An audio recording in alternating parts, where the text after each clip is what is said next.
Do you know what I think we're going to do now? I think we're going to talk to our first studio guest. What do you reckon? Well, the fabulous Rob Parker. Absolutely. It's an absolute pleasure to welcome to the Business Bunker Mr. Rob Parker of Go Vicinity. We've been trying to get him on for ages, but he's in such huge demand. Well, that's true. Being an all-round brilliant bloke. Rob, thank you so much for joining us on the Business Bunker. It's an absolute pleasure to have you on the show. Why don't you kick off by telling us a little bit about Rob, and then you can talk some more about Go Vicinity.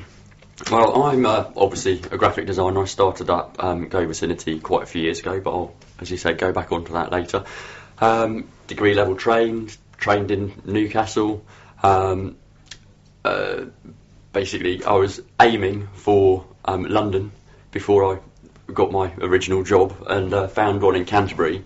So you missed, basically. I missed by you aimed at London miles. and you missed by 60 miles to the left. Okay, it's easily done. It is. Well, I thought, I'd move over there eventually, and when I got down here, I fell in love with the place, so right.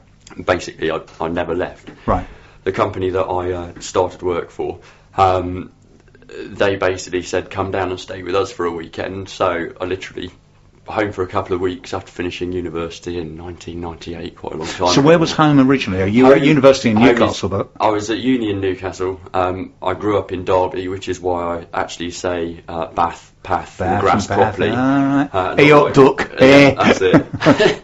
But it is now quite tinged with the southern kind of thing, but I've kept my short A's, I'm pleased to say. Right. I ended up just coming down 2 weeks after I finished university. The people I was going to work for put me up, right, and then put me up in a hotel, stayed in the hotel for a month, and basically never went home, and been here ever since. Blimey. Love it. Cool. Really good. So that brought you into Canterbury? Yeah. So what led you into starting Go Vicinity, and when did that happen? Well, in 2001, I thought at some point I'd quite like my own company, so I bought the Go Vicinity URL back then and just kind of had it there. I used to use it as a showcase for my graphic design. Right. And I worked for several different companies, about 4 years at a time, moved up kind of the weights, so junior, middleweight, senior, team leader. Thoroughly enjoyed it. And then I guess there's a point when you actually think, you know what, I don't actually agree anymore with what the management are deciding. So I'd quite like to kind of move sideways and start on my own.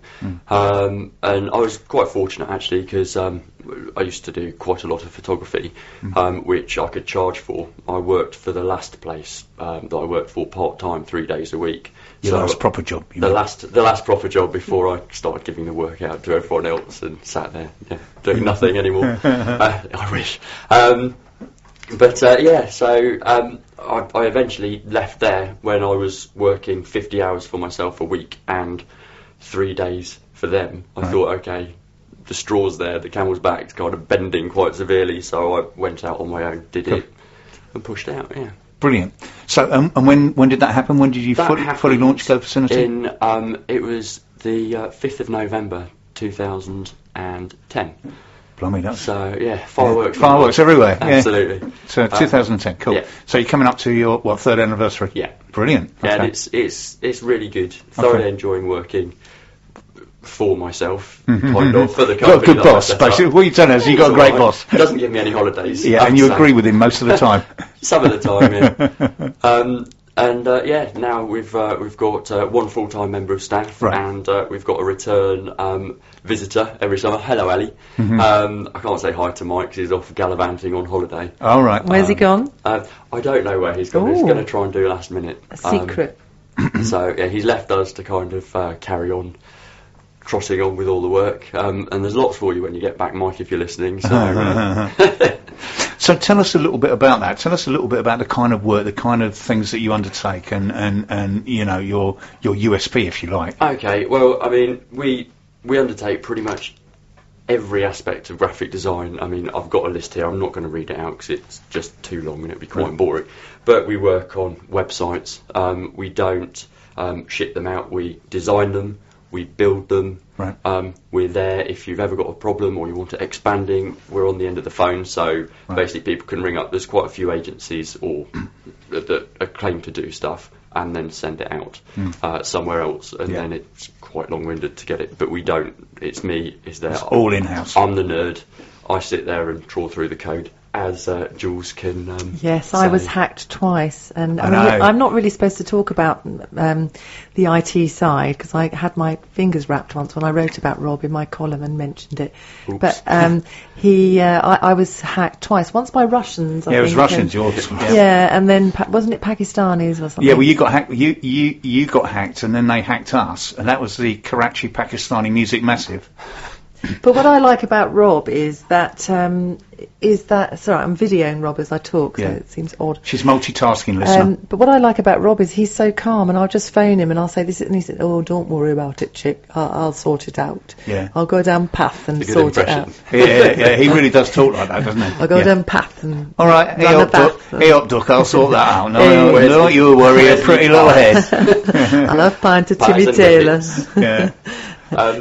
So yeah, but it's not just web and internet-based media. We work on posters, leaflets, brochures. Right. We get work from all over the place. We found that it's great to be as friendly as you can be and help out as much as you can. Yeah, absolutely. Because usually at the end of it, at some point, someone has a problem, and then they will turn back to you. Or turn to you to see if you can help it. I went snowboarding about 3 years ago on a stag do, and I shared a room with a guy who he actually designed a Leaf for Nissan and the Qashqai. Right. We got chatting, hit it off. He then moved to Switzerland. Someone let them down for the design work. They asked us to do a small job. Right.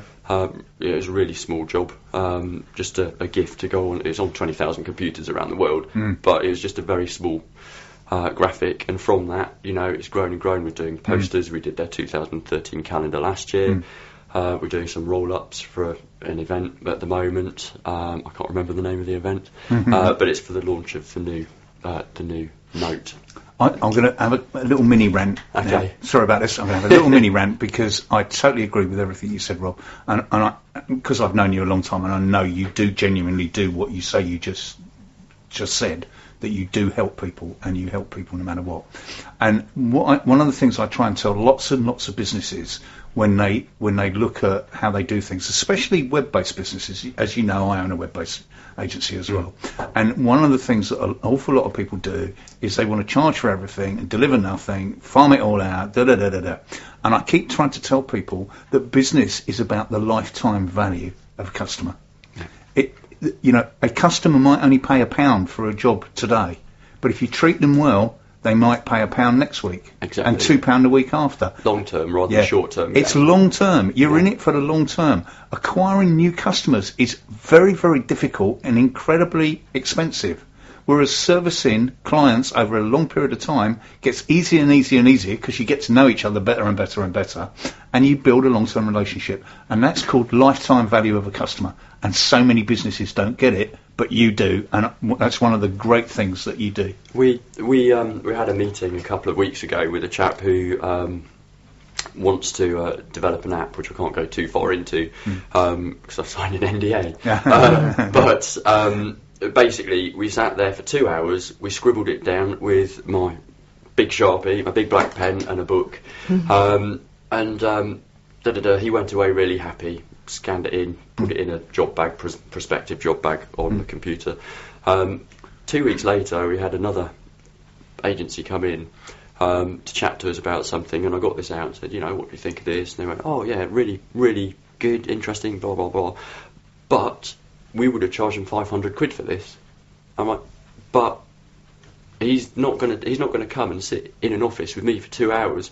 Me, the guys, and my Sharpie drawing on a pen and expect to pay £500. Yeah. So, I mean, again, as you said, short-term vision rather than... As a business person being on the other end of that, my instinct for something like that is, if they're going to take me for that kind of money just to do that, what's it going to cost me at the end of the day? They're going to charge me through the nose every time I cough. Every time I pick the phone up, they're going to send me a bill. I'm not going to deal with them. So absolutely. Absolutely, you've got to give a bit and take a bit in order to get a customer on board. I totally agree. We've got a client who's moving his server at the moment, and it's being a little problematic because the server isn't up to scratch so much, the new one, and we're trying to sort it out. And a host move should be about an hour's worth.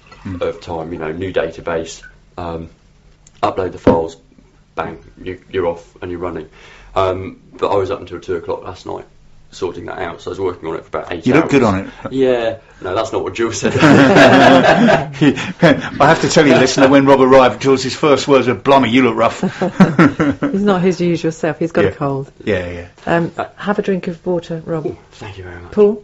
What? While he drinks his water, you're supposed to fill in. What do you want me to do? I want you to fill in. You can be so curmudgeonly. Yeah, well, you're filming. Why are you filming? What are you going to do with this film? Are you populating your YouTube channel I'm going to charge Rob a fortune for doing a video. I was going to say, claw some money back. Yeah, exactly. That's at least £1,000 for this video, Rob. She didn't mention that, did she?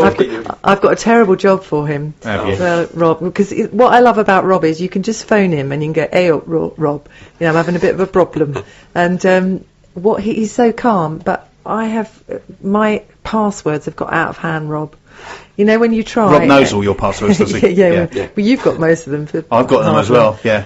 But, there's come to a crunch where I need Rob round in my office, and I just know I can just leave him and he'll sort them all out. This sounds like a Billy Dean moment. Yeah.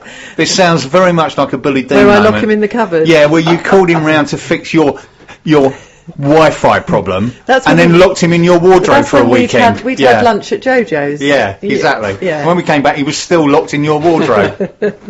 Well, it's a handy person to have, absolutely, a Billy Dean or a Rob. Yeah, absolutely. Cool. So, tell me if I'm right or not. Have you recently moved into... You're not right. I'm normally not right. Have you recently moved into new offices? No. Or refurbished offices? We started basically in a cupboard. Right. I knew, in Jules's room. Yeah. We started in Lombard House in an extremely small room with no exterior windows that in the heat of summer like this was wonderful. Lombard House is kind of derelict now, isn't it? No. The inside is absolutely spot on now. And if you park in the car park behind, you can get the Wi-Fi, but Rob won't give me the key. It goes a long way. But and we started in one little room. We moved across the corridor when someone else moved out. And they've been extremely good, actually. They basically, the room next door to us was a really big room. It had been empty for a while because it was a reasonable amount of money, and obviously, as everyone knows, things have been tight for people, so no one's taking this room. I said, I would like to make our offices larger because there's 3 of us in there. We don't all want to be sitting on each other's knees. So they just moved a wall for us, and then made 2 smaller offices out of the space that's next door. I then got one of my clients to move into one of the offices next door because he was looking for somewhere. So we've got some nice big offices now. It's a great location. It is. It's central Canterbury. It's fantastic. Yeah. Rob did invite me up there for a cup of tea, but I haven't had a chance to get up there yet. Yeah. Have to come. Yeah, no, I will. I look forward to that. Rob, we could talk about this all day. Unfortunately, we're kind of fast running through the show. Give us a shout for your website and your Twitter handle, Facebook page, and all the other stuff that you've got so that people can follow you. Okay, basically our website is www.govicinity.com. It went live this morning actually at about 11:30. So you were up all night working on a client and doing that. It's not quite finished yet. There's a couple of header images that I've got a cheeky little notice in that we are going to update and make beautiful. Right. But we just wanted to get something new up because we harp on to people about how they should have, scalable websites, etc. And we're about to plug media queries in so it works on the iPad and iPhone. And Twitter handle at GoVicinity. Basically, every social network you can imagine, it's just GoVicinity. Absolutely. A couple of things. Yes. I think Jules may have read this earlier from Omicron. Did you? Tell me something about cans rocking. Rob's a great designer. He too uses our print services, and that's from Michelle, the print chick. Hey, Mish. At Omicron Repro in Canterbury. I didn't read that. On 01227 768 275, she says. Before I go, actually, I'm doing a 12k mud run. Right. For a 12k what? Mud run. Mud run. Yeah, it's basically back to the trenches. It's called. All right. And in the Somme, is it? Sounds hideous. Over a lot of obstacles for 12k through lots of mud. So I'll give you the address of that. Yeah, in case anyone would like to sponsor us. Yeah, absolutely. It's going to be quite hardcore. Shout it out. It sounds it as well. It's backtothetrenches.co.uk, but I've got the actual web address here. It's for the cleft palate clapper and Great Ormond Street Hospital. Okay. Oh, that's lovely. We'll put some. We have a community section on the Kent Business Radio website. We'll put the links on that so that people can follow up about it. Just a word of advice. Yeah, don't use hardcore and mud in the same sentence. Just a word of advice. Not with some of your followers. Yeah, because that could get out of hand. Jackie at JJ Systems will love that.